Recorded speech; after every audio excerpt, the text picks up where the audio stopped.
Hello, dear students. How are you? I hope you all are fit and fine at your home. Students, we are starting today our chapter 4 of economics, globalization and the Indian economy. Globalisation क्या होता है बेटा? Global यानी कि पूरी हम अपना जो है पूरी की पूरी दुनिया को एक करना, इकट्ठा करना. अब कैसे होगी ये पूरी की पूरी दुनिया इकट्ठा, या मतलब नजदीक होना, पूरी दुनिया का नजदीक आ जाना. अब ये कैसे होगा? ये कैसे मतलब कि ऐसा तो है नहीं कि दूरियां कम हो जाएगी देशों की, कि भाई यूएस है वो पहले ज्यादा दूर था, वो कम हमारे नजदीक आ गया इंडिया से. ऐसा तो होगा नहीं. होगा क्या कि जो हमारी टेक्नोलॉजी है, जो भी हमारा प्रोडक्शन है, जो भी सारी चीजें हैं जो यूज करते हैं, तो हर कंट्री उसका फायदा उठा रहा है एक दूसरे के मैन्युफैक्चरिंग का, हर चीज का, टेक्नोलॉजी का. अब देखो मैं ये वीडियो मैं आपको पढ़ा रही हूँ इस यूट्यूब से, तो बेटा ये वीडियो कोई भी कंट्री वाला देख सकता है जिसको भी देखनी होगी. तो ये क्या हो गया कि वो हमारी टेक्नोलॉजी का यूज कर रहे हैं, हमारी टीचिंग का यूज कर रहे हैं. तो इस तरीके से यानी कि सभी दुनिया एक ही सोर्स को यूज कर पा रही है. तो हो गया ग्लोबलाइजेशन, यानी कि दुनिया का नजदीक आ जाना. सब हर कोई हर सोर्स का यूज कर सकता है. तो देखते हैं अब ग्लोबलाइजेशन है चैप्टर का नाम, और इंडियन इकोनॉमी के बारे में बताया गया है. अब देखते हैं ये क्या बता रहा है इसमें. और स्टूडेंट्स, ऑल स्टूडेंट्स, प्लीज सभी जो है मेरे इस चैनल को, यूट्यूब चैनल को सब्सक्राइब कर लीजिए, क्योंकि इससे आपके पास हर नई वीडियो का लिंक आपके पास शो होता रहेगा. तो प्लीज सभी स्टूडेंट इसको सब्सक्राइब भी करें. आगे, as consumers in today's world, some of us have a wide choice of goods and services before us.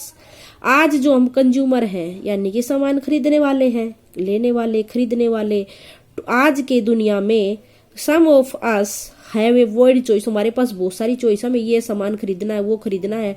अब हमने फोन खरीदना है, हमारे पास चॉइस है कि हम कौन सा फोन खरीदे. वीवो का खरीद रहे हैं, सैमसंग खरीद रहे हैं. और ये ग्लोबलाइजेशन का एग्जाम्पल है ये भी. क्यों? अब सैमसंग कहीं और किसी और देश की कंपनी है और वो हमारे तक भी पहुंच रही है.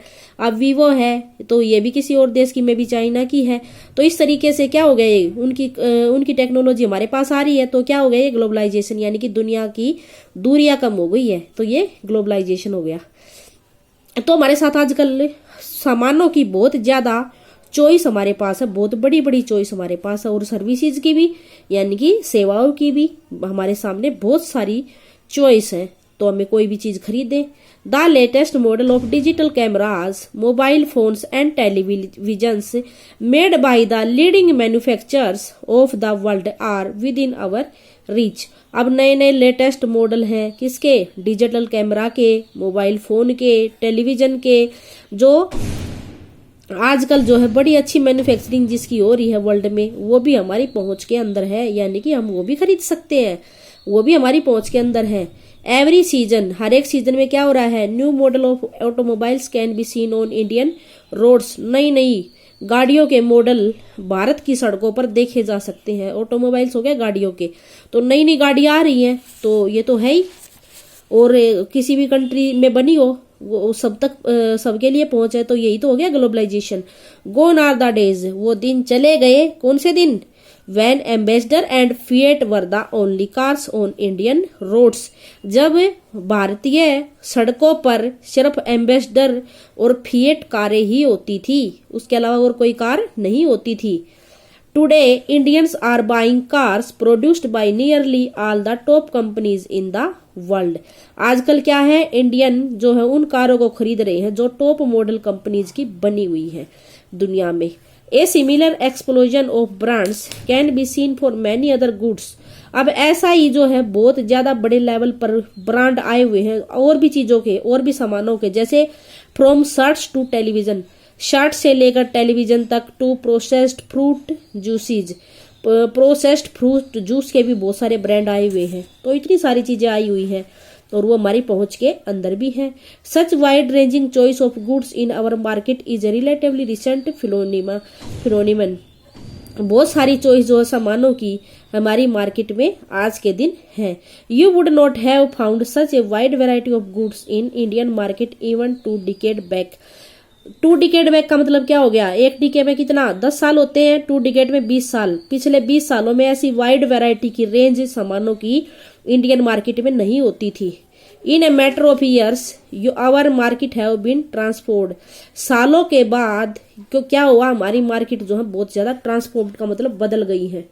हमारी मार्केट बहुत ज्यादा बदल गई है। अब हमारी मार्केट देखो ऐसी होती, भरमार रहती है मार्केट में। पहले ऐसा नहीं होता था, लिमिटेड चीजें होती थी पहले।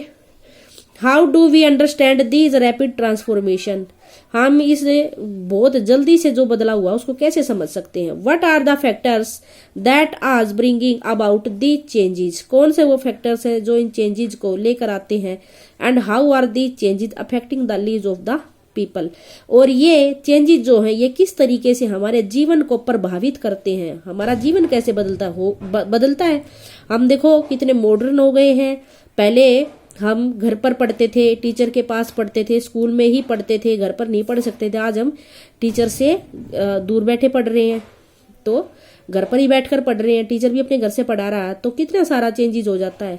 We shall dwell on these questions in this chapter. इन क्वेश्चंस पर हम इस चैप्टर में चर्चा करेंगे।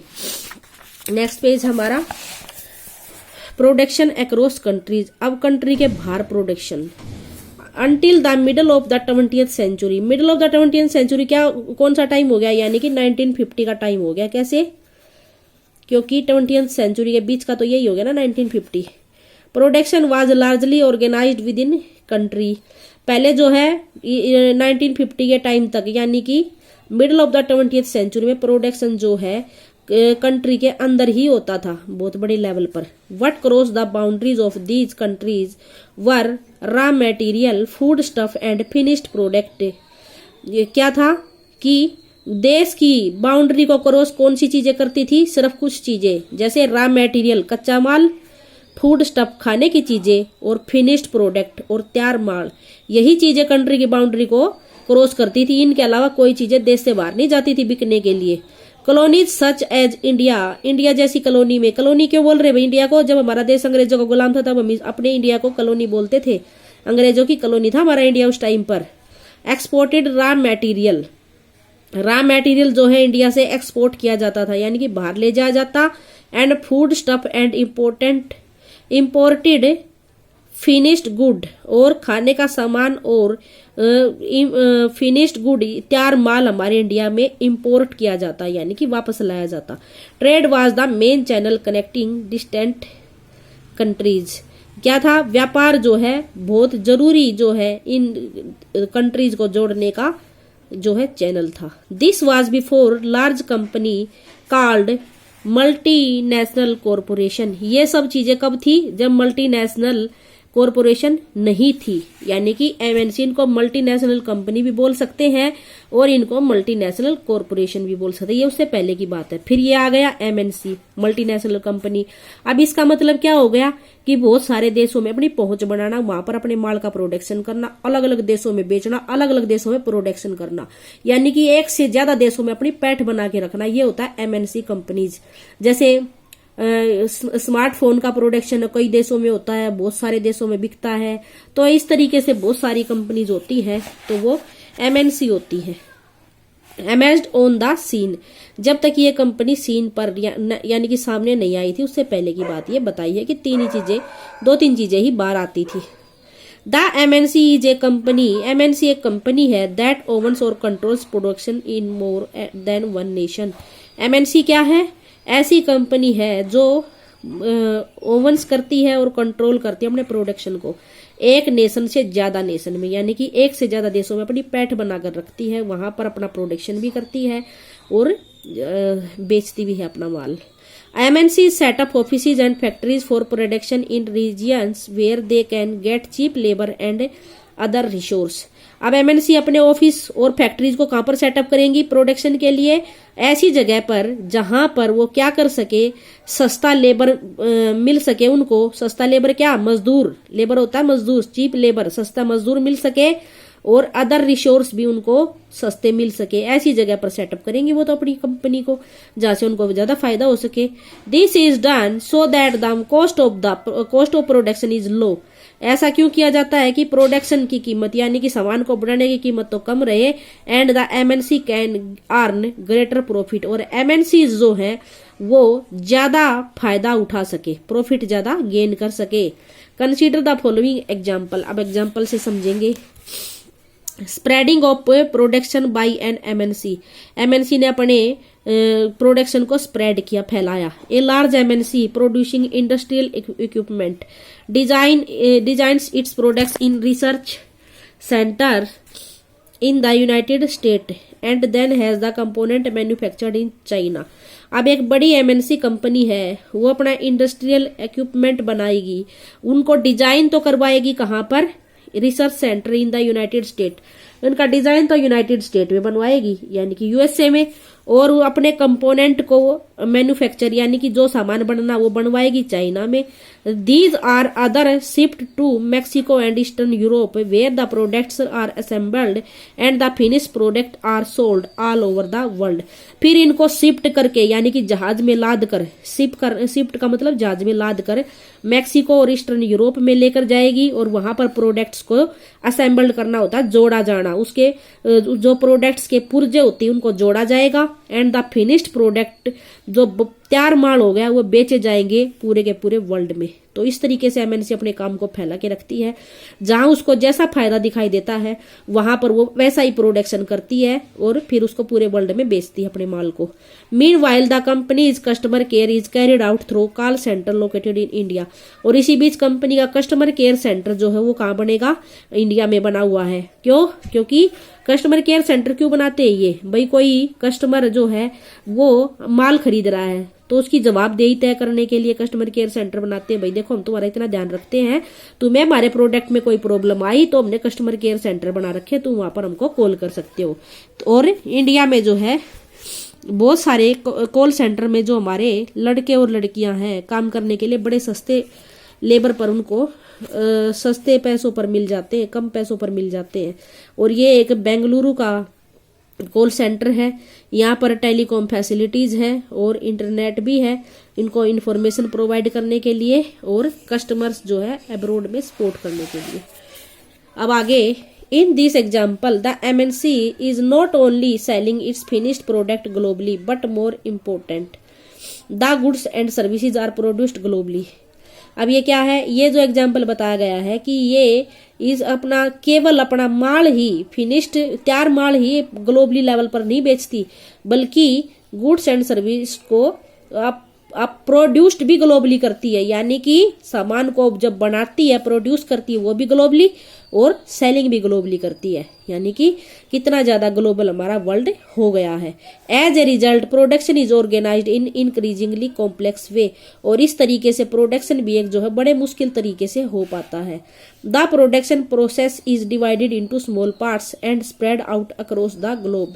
जो प्रोडक्शन प्रोसेस है वो छोटे छोटे पार्ट में डिवाइड होती है, कहीं कुछ हो रहा है कहीं कुछ हो रहा है, कहीं किसी कंट्री में कोई कुछ बन रहा है कंपनी का, कहीं कुछ बन रहा है, तो वही तो देखा हमने पीछे, और ये पूरे के पूरे ग्लोबल लेवल पर फैला हुआ है।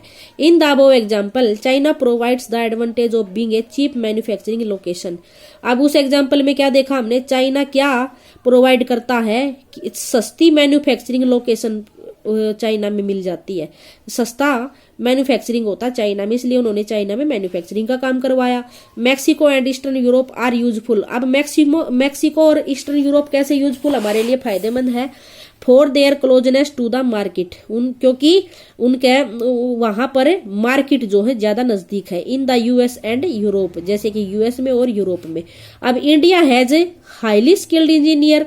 अब इंडिया में ज्यादा स्किल्ड इंजीनियर है जो क्या करते हैं, who can understand the technical aspect of production, जो क्या समझ सकते हैं, प्रोडक्शन के टेक्निकल एस्पेक्ट को अच्छे से समझ सकते हैं। तो कॉल सेंटर पे वो अच्छे से काम कर पाएंगे। It also has educated English speaking youth, और इंडिया में क्या है, एजुकेटेड लोग भी हैं और इंग्लिश स्पीकिंग यूथ भी है, who can provide customer care service, जो अच्छी कस्टमर केयर सर्विस भी प्रोवाइड करवा देते हैं। And all this probably can mean 50-60% cost saving for the MNC, और ये सारी चीजें जो है MNC को कितना फायदा करवाती है, 50 से 60% उनकी लागत बच जाती है। The advantage of spreading out production across the border to the multinational can be truly immense. अब जो है प्रोडक्शन को अपने बॉर्डर से बाहर फैलाना एक बड़ा अच्छा इनके लिए, मल्टीनेशनल कंपनी के लिए फायदे का सौदा रहा है। तो स्टूडेंट्स देखो कंपनी ने कितना कुछ देखा, कहाँ पर अपना प्रोडक्शन करवा रही है, कहाँ पर जहाँ जहाँ उसका फायदा होता है वहां पर अपने प्रोडक्शन को फैलाकर रखती है। तो स्टूडेंट्स आज के लिए इतना ही, नेक्स्ट वीडियो में करेंगे हम यहाँ से। Okay students, thank you, have a nice day.